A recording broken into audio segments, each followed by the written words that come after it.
యోగాతో బరువు తగ్గటం సులభం కేవలం 21 రోజుల్లో. Welcome to iDream media. So D vitamin deficiency ఇది చాలా మందిలో చూస్తూ ఉన్నాము. మరి విటమిన్ డి డెఫిషియన్సీ వస్తే ఎలాంటి లక్షణాలు కనిపిస్తాయి, న్యాచురల్ వేస్లో దీన్ని పొందడం ఎలాగా, వివరాలు తెలుసుకుందాం. ఈరోజు మనతో పాటు ఉన్నారు ప్రముఖ యోగా గురు యోగిని అరుణాదేవి గారు. మేడం నమస్తే అండి. నమస్తే madam, D vitamin deficiency, so అందరిలో డి విటమిన్ డెఫిషియన్సీ ఉంది. కరోనా తర్వాత మనకి అవేర్నెస్ వచ్చింది దీనికోసము. ఇక డి విటమిన్ నార్మల్గా over the counter of medicine వాడి ఇబ్బందులు పడుతున్న వాళ్ళని కూడా చూస్తున్నాం. అసలు న్యాచురల్ సోర్స్ ఏమున్నాయి డి విటమిన్ కోసము, ఎందుకు మనకి డెఫిషియన్సీ వస్తుంది, రాకుండా జాగ్రత్తలు? విటమిన్ డి అండ్ కాల్షియం ఈ రెండు కూడా ముఖ్యంగా సన్ నుంచే వస్తాయి.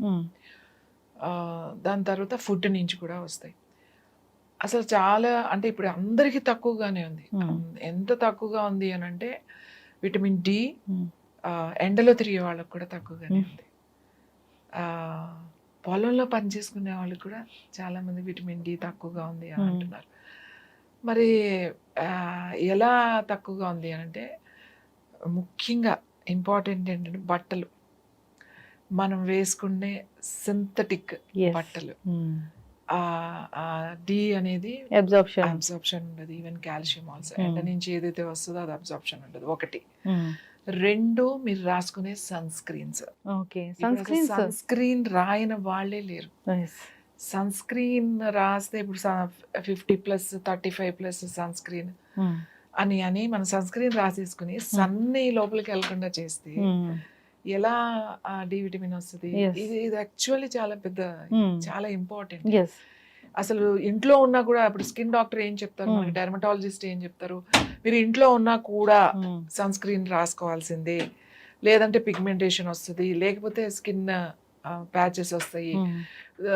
కొంతమంది బయటికి వెళ్తే అది వేరు.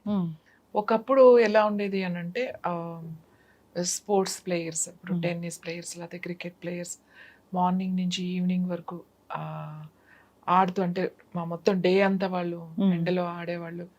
వాళ్ళ హై సన్ స్క్రీన్ అంటే 50+ ఉన్న సన్ స్క్రీన్ చూసే ఉంటారు.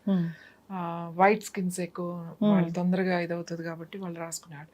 అలాగే బీచ్లోకి వెళ్ళినప్పుడు ఎక్కువసేపు మనం బీచ్లో ఉప్పు నీళ్ళలో, సముద్ర నీళ్ళలో ఇదైనప్పుడు వాళ్ళు కూడా సన్ స్క్రీన్ రాసుకునేవాళ్ళు. ఎందుకంటే మొత్తం ట్యాన్ అయిపోతుంది కాబట్టి. మీరు ఎంత రాసుకున్నా కూడా ట్యాన్ అవుతుంది.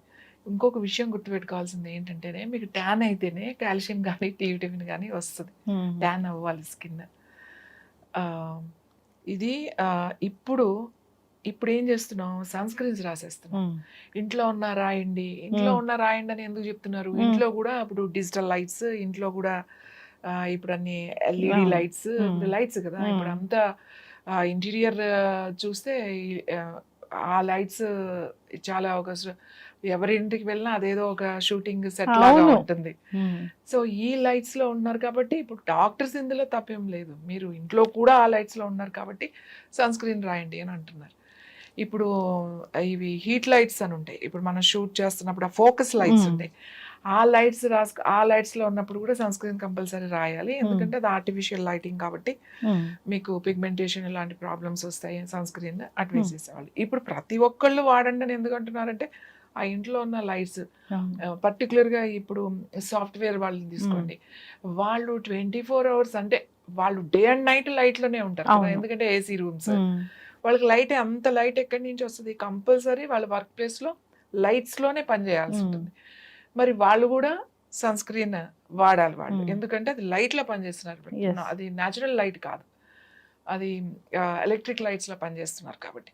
అందుకని అందరూ వాడండి అనేసరికి ఇంకా అందరూ, ఈ అవసరం లేని వాళ్ళు కూడా వాడేయడం మొదలుపెట్టాం మనం. ఇంకా అసలు సన్ స్క్రీన్ రాయకుండా బయటికి స్నానం చేశారు, ఫేస్ వాష్ వేసుకున్నారంటే ఫస్ట్ సన్ స్క్రీన్.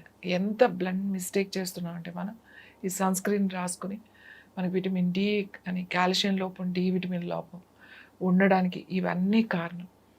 ఏది, మనం వేసుకునే బట్టలు అబ్జార్బ్ చేయకపోవడం, అలాగే మన ఫుడ్ కూడా అలానే ఉంది. తర్వాత ఈ సన్ స్క్రీన్స్ ఒకటి. సన్ స్క్రీన్ రాసుకోండి. ఇప్పుడు అందరూ సన్ స్క్రీన్ మానేద్దని నేను చెప్పట్లేదు. ఎప్పుడు ఎవరు రాసుకోవాలి? ఇలా లైట్స్ కింద పనిచేసే వాళ్ళు రాసుకోవాలి. న్యాచురల్ లైట్స్లో ఉండే వాళ్ళకి అసలు అవసరం ఏముంది? ఇప్పుడు మీరు ఒక మామూలుగా ఉన్నారు, విలేజెస్లో ఉన్నారు, లేకపోతే నార్మల్ లైఫ్ ఉంటారు, ఇంట్లో ఉండేవాళ్ళు వాళ్ళకి ఇలాంటి లైట్స్ అసలు నేనైతే ఇంత లైట్స్ పెట్టుకోవద్దని చెప్తా. అవసరం ఏముంది, పెట్టొద్దు. వెంటిలేషన్ చూసుకోండి అని చెప్తా. వెంటిలేషన్ మనకి డే అంటే రావాల్సిందే, బయట వెంటిలేషన్ రావాలి. మనం అది ఏదో షోకేమో కర్టెన్స్ వేసేసుకుని మళ్ళీ నేమో లోపల లైటింగ్ కోసమేమో ఇష్టం వచ్చినట్టు లైట్స్ పెట్టుకుని ఈ లైట్స్ వల్ల ఎన్ని ప్రాబ్లమ్స్ అంటే అందులోనే చదివిస్తాం, అందులోనే మనము ఇది చేస్తాము. ఎలా అంటే అలా కళ్ళకి ప్రాబ్లమే, స్కిన్కి ప్రాబ్లమే, మీకు డెఫిషియన్సీ, కాల్షియం డెఫిషియన్సీ ఎంత సప్లిమెంట్ వేసుకున్నా కూడా మీకు కాల్షియం డెఫిషియన్సీ, ఇది ఎంత ఎండలో కూర్చున్నా ఇవన్నీ రావు. మీకు ఇది రావాలి అని అంటే ప్రతిరోజు ఎవరికైతే విటమిన్ డి డెఫిషియన్సీ ఉందో, ఎవరికైతే కాల్షియం డెఫిషియన్ ఉందో ప్రతిరోజు ఎండ పడనివ్వండి. మార్నింగ్ హ్యాపీగా 9-10 వరకు ఎండ ఏం పర్వాలేదు, వాళ్ళు ఈవినింగ్ ఏం ప్రాబ్లం లేదు, 4 తర్వాత ప్రాబ్లం లేదు. సన్సెట్ కొంచెం ట్యాన్ అవుతారు, ఏం పర్వాలేదు, కాస్త ట్యాన్ అయినా ఏం కాదు, మనకు ముందు డెఫిషియన్సీ తగ్గుతుంది. తర్వాత అక్కడ స్నానం చేసిన తర్వాత కాటన్ బట్టలు మాత్రమే వేసుకోండి. మీరు సింథటిక్ బట్టలు, టీ షర్ట్లు అవి వేసేసుకోకండి.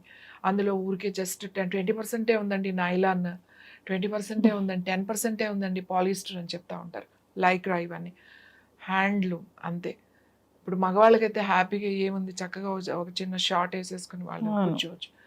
లేడీస్ కూడా నేను చెప్తాను, ఎవరికైనా డ్రెస్ వేసుకునే అలవాటు ఉన్న వాళ్ళకి స్లీవ్లెస్ వేసుకుని కాటన్ వేసుకోండి.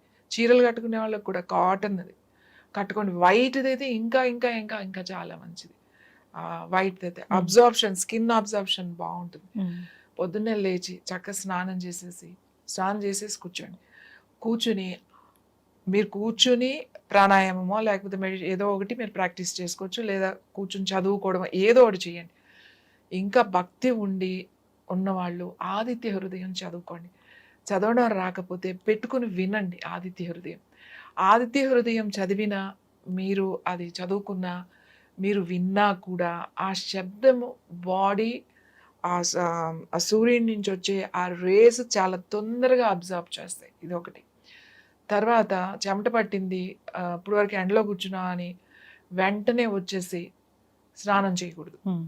కనీసం మీరు ఇలా కూర్చున్నప్పుడు ఇలా ఎండలో ఇలా వాకింగ్ చేసిన మన కాల్షియం ఇలా రావాలి అని అంటే, డి రావాలి అని అంటే 2 గంటల వరకు స్నానం చేయకూడదు. ఎందుకంటే మన ఆ సూర్యరశ్మి నుంచి వచ్చే ఆ రేస్ ఏవైతే ఉన్నాయో మన స్కిన్ మీద 2 గంటలు ఉంటుంది. ఆ స్కిన్ మీద ఉన్న రేస్ని అది మళ్ళీ మార్చుకోవాలి. ఆ లోపల మార్చుకునే ఆ ప్రాసెస్ 2 అవర్స్ ఉంటుంది. కాబట్టి 2 అవర్స్ వరకు స్నానం చేయకూడదు. అందుకే నేను ఏం చెప్తున్నా, ముందే స్నానం చేయండి, ఇంకా బాగా స్కిన్ మంచిగా అబ్జార్బ్ అవుతుంది. ఇంకా నాకు చాలా డెఫిషియన్సీ ఉందండి, నాకు తొందరగా కావాలి అని అనుకున్నారనుకోండి, చక్కగా కొబ్బరి నూనె ఉంటుంది కదా, కొబ్బరి నూనెలో కాస్త నిమ్మ చెక్క పిండుకుని చక్కగా మీకు ఓపుకుంటే చేతులకి, ఫేస్కి, నెక్కి, కాళ్ళకి రాసేసుకుని కూర్చున్నారనుకోండి, చాలా తొందరగా అబ్జర్వ్ చేస్తాయి రేస్ అన్నమాట. కొబ్బరి నూనె, నిమ్మరసం కూర్చుని తర్వాత 2 గంటల తర్వాత స్నానం చేసేయచ్చు. అంటే మీరు రాసుకోకపోయినా తొందరగా రావాలంటే అట్లా చేయండి అని చెప్తున్నా. ఫుడ్ మీకు మష్రూమ్స్, పుట్టగొడుగులు అంటారు, దాంట్లో విటమిన్ డి ఉంటుంది. అన్నిటికన్నా ఎక్కువ మనకి డి ఎక్కువ ఉన్నది దేంట్లో తెలుసా? జున్ను. చాలా మంది జున్ను ఉంటారు కదా, అంటే మళ్ళీ జున్ను అంటే ఇప్పుడు ఏ పౌడర్లు తయారు చేసిన అలాంటి జున్ను కాదు, మామూలుగా గేదెలు ఈనిన తర్వాత జున్ను వండుకుంటారు కదా, దాంట్లో చాలా మీకు మంచి విటమిన్ డి ఉంటుంది. ఇప్పుడు డైట్లు అని చెప్పి చాలామంది అది తింటే వెయిట్ పుట్ ఆన్ అవుతారని చెప్పి తినరు. దాంట్లో షుగరు, బెల్లం తక్కువ వేసుకోండి. బెల్లం తక్కువ వేసుకుని ఆ అవకాశం, ఆ పాలు దొరికితే చక్కగా మీరు తినొచ్చు. అది స్వీట్ తక్కువ వేసుకుని కనుక తింటే విటమిన్ డి చాలా తొందరగా చాలా బాగా వస్తుంది అది జున్ను పాల నుంచి. అలాగే ఆకుకూరలో గ్రీన్స్ అన్నిటిలో కూడా విటమిన్ డి ఉంది. ఎగ్స్ ఉంటాయి. మన రోజు తినే దాంట్లో ముఖ్యంగా నట్స్లో కూడా విటమిన్ డి ఉంటుంది, వెజిటబుల్స్లో కూడా ఉంటుంది. కానీ అదంతా తక్కువ మోతాదులో ఉంటుంది. ఎక్కువ ఉన్నాయి బాగా ఏంటి అని అంటే మష్రూమ్, పుట్టగొడుగుల్లో ఎక్కువ ఉంటుంది, జున్నులో ఎక్కువ ఉంటుంది, ఆకుకూరల్లో ఎక్కువ ఉంటుంది. ఇంత తిన్నా కూడా మనకు అన్ని తింటున్నా కూడా డెఫిషియన్సీ ఏంటంటే ఏది చేసినా కూడా మీరు ఎండ నుంచి రావాల్సిందే. మీరు ఈ జాగ్రత్తలు కనుక తీసుకుంటే విటమిన్ డి అండ్ కాల్షియం ఈ 2 కూడా మనకి న్యాచురల్గా బాడీ తయారు చేసుకుంటుంది అది. మీరు ఎండలో కూర్చుంటే ఎండలో నుంచి విటమిన్ డి వచ్చేది. ఆ కిరణాలు మన శరీరంలోకి పడినప్పుడు మన స్కిన్లో నుంచి తయారవుతుంది. లోపలికి వెళ్ళిన తర్వాత దానికి కావాల్సిన విటమిన్ డి, దానికి కావాల్సిన కాల్షియం అది తయారు చేసుకుంటుంది. కాబట్టి అందరూ కూడా వెంటనే స్నానం చేయకూడదు. ఖచ్చితంగా ఎండలో కూర్చున్నారు అని అంటే ఎండలో అయితే 2 గంటల తర్వాత మాత్రమే స్నానం చేయాలి. ఫుడ్ మీరు ఈ ఆహారం ఏదైతే బాగా రోజు గ్రీన్స్, తర్వాత నట్స్ అన్నిటిలో కూడా కొంచెం కొంచెం ఉంటుంది. నట్స్ అన్నిటిలో కూడా తర్వాత ఈ జున్ను పాలల్లో ఉంటుంది, వెజిటబుల్స్లో ఉంటుంది. వెజిటబుల్స్లో తక్కువ మోతాదుల్లో ఉంటాయి అన్నమాట. ఇవన్నీ తీసుకోవడం మనం రెగ్యులర్ ఫుడ్ ఇవన్నీ తీసుకుంటాం.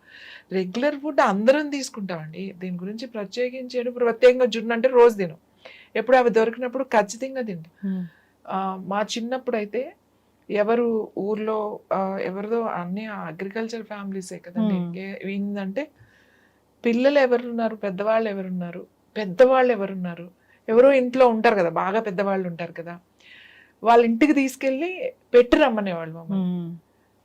వండుతారు కదా సెపరేట్గా ఒక గిన్నెలో ఇచ్చి ఒక స్పూన్ కూడా ఇచ్చి పంపించేవాళ్ళు. పంపించి వాళ్ళ ఇంట్లో పెద్ద ఆవిడ ఉన్నారు, కొంచెం ఇచ్చేసి రండి అని. ఆబ్వియస్లీ వాళ్ళకి డెఫిషియన్సీ ఉంటుంది. అంటే చూడండి, అది ఆ పంచుకోవడంలో మనకి తెలియకుండానే ఇంత ఆలోచన వెళ్ళి ఇచ్చిరండి. అలాగే వాళ్ళు అందరూ పిల్లలు ఎవరైనా పిల్లలు ఉన్నారు అనుకోండి, వాళ్ళ ఇంట్లో పిల్లలు ఉన్నారు అని వండి పంపించేవాళ్ళు. పాలు పంపించినా మళ్ళీ వండి పంపించేవాళ్ళు, పిల్లలు ఉన్నారు వెళ్ళి ఇచ్చిరండి అని చెప్పి. సో ఎందుకు అంటే ఇవన్నీ కూడా ఇప్పుడు ఇచ్చిపుచ్చుకోవడాలు చాలా తక్కువైపోయినాయి. అసలు అంత టైమే లేదు. అంత రెడీమేడ్ మీద ఆధారపడిపోయాం.